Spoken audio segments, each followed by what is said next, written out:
One of the things coming to Israel does is it helps put into perspective distances. I always visualize Bethlehem is just an hour's drive or 2 hours drive from Jerusalem. You know, Bethany is so far over here, the Mount of Olives was so far over here. That's not the case. So the distance just from Bethlehem to Jerusalem Is 6 miles. 6 miles. that's a 1 hour walk. You know, that's less than a 1 hour walk if you're jogging or really trying to get it done. And so to realize it really wasn't that far from where Joseph's family was to come to the Temple Mount. They had already traveled all the way down from Galilee to Bethlehem. To get from Bethlehem to the Temple Mount was nothing. And to be here in person and to have made that trip puts that in perspective. And I think also you get an appreciation for not only distance, but altitude. One of my favorite verses in the Bible is from Luke chapter 19, in which it says, and Jesus, after finishing his conversation with people in Jericho, it says he went up to Jerusalem. Well, what does that mean? It's a simple phrase, but what we learn is just within that 15 miles, you go up nearly 3,500 feet in elevation. Your ears are popping and all kinds of things as you go up the hill. It gives you a great appreciation for exactly what Jesus went through as he went up the mountain.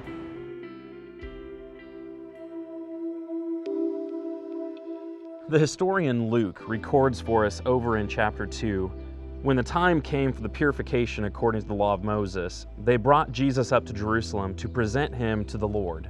As it is written in the law of the Lord, every male who first opens the womb shall be called holy to the Lord. Now, we are standing right next to the Temple Mount on a Herodian, a first century road.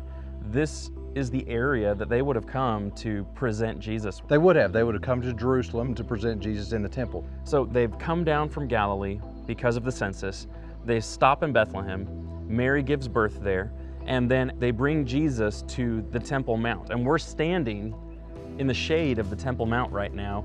So this is a totally different feel than what they were used to back home up in Galilee. A slower pace, it would have been more calm, more rustic, fewer people. And then they come to the hustle and bustle of Jerusalem. And this would really be the big city. I mean, they have really come to the big city. Up in Galilee, you have farms and you have, of course, the lake and all the serenity that's up there. But when they came here, this would have been an eye-opening experience for any of the Jewish people coming from the north. And we know that they made annual trips down to Jerusalem, but this would have been a special trip. It would have been for the family, yes. You know, the birth of their firstborn. They're coming to the temple to dedicate their son. They would have been purchasing some small turtle doves or something from the shops along the way here. How do we know that this is a first century road? What identifies it as that? Well, this road was uncovered by archaeologists about just a couple of decades ago. This road is very typical of roads of that time. It has the same look and feel that other Herodian roads do. As you'll notice, there are some holes in the road. That is caused for two reasons. One is it's 2,000 years old. Okay. And so it is just sunk in a little bit.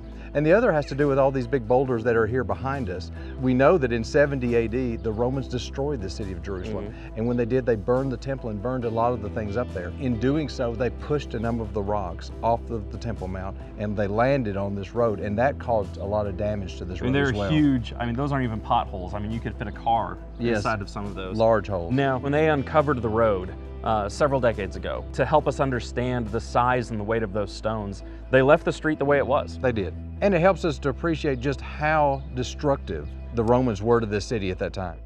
There are layers of history to walking on this first century street. We have rubble from the destruction of the Temple Mount in 70 AD by the Romans. To the side, you see the shops. It helps you visualize what was going on around the Temple Mount. And of course, we know that Jesus was frustrated by that when he went there as an adult. The pavement, the stone pavers are huge. They're huge. I mean, everything that Herod did was on such a massive scale. And to see the finesse and the beauty and the scale and just everything was overwhelming. Being able to walk on that Herodian street, knowing it's the exact same street that many people in the first century would have walked on, that's just awe-inspiring because you realize that you're walking through history. And when we're there, Barry's trying to reconstruct things for us. So while we're looking at the wall and see just a few stones jutting out of it, he's trying to explain there was this arch that came out and then there were some steps that led down to it. And so he's trying to fill in the gaps and you're trying to picture in your mind's eye what this looked like complete. And he does a great job at that. To get the idea of the magnitude of what we're looking at, there is a rock in that wall under the ground. You can go see that. It's over 500 tons heavy, 45 feet long, and you can see other stones a little bit smaller than that, but still hundreds of tons, and they make up the blocks of this western wall of the temple. And so as you're walking along this first century Herodian street, Mary and Joseph would have been seeing that. You know, it was a source of pride for the Jews to have such a glorious Temple Mount. When we look at the Temple Mount, when we look at the shops and the stones that make up those structures, there's something unique that makes them Herodian as well too. What is that? King Herod not only built big things, he wanted to make sure it looked good. And if you'll look at a lot of the stones here on the Temple Mount and the Western Wall and even on these shops behind us, not only are they perfectly cut and perfectly set in place, but they all have a little etching around them. I mean, some of the things that people have pointed out is that you can't even slip a piece of paper. Even now, 2,000 years later, you can't fit a piece of paper into some of those cracks. That's correct. Each one of these stones was specifically cut for the position it's located. So that's amazing from a design, engineering, architectural standpoint, that they were able to do something so refined 2,000 years ago. That's right, and many of these stones were cut from quarries a few miles north of Jerusalem. So it's not even like they were cutting the stones here and could compare them. They had to cut them up there and then bring them down and then chisel them into place to make sure they're exactly the right side, then slide them in. So coming from Bethlehem, they would have walked down this Herodian first century street. They would have gone around the corner here to the first century steps and entered the Temple Mount that way to present him to the Lord. That's exactly right. It would have been a lifetime moment for them. That would have stuck with them for the rest of their lives. I remember how excited I was at the birth of every single one of my children. And I remember how excited I was to introduce them to family. This is their name. Everything that went along with introducing a new life, a new family member. And to stand on that Herodian street at this immense moment for this young couple, this birth of this extra special child that Joseph has chosen to take on as his own, and to think about going there to dedicate him, just as a father, I think about it from that perspective.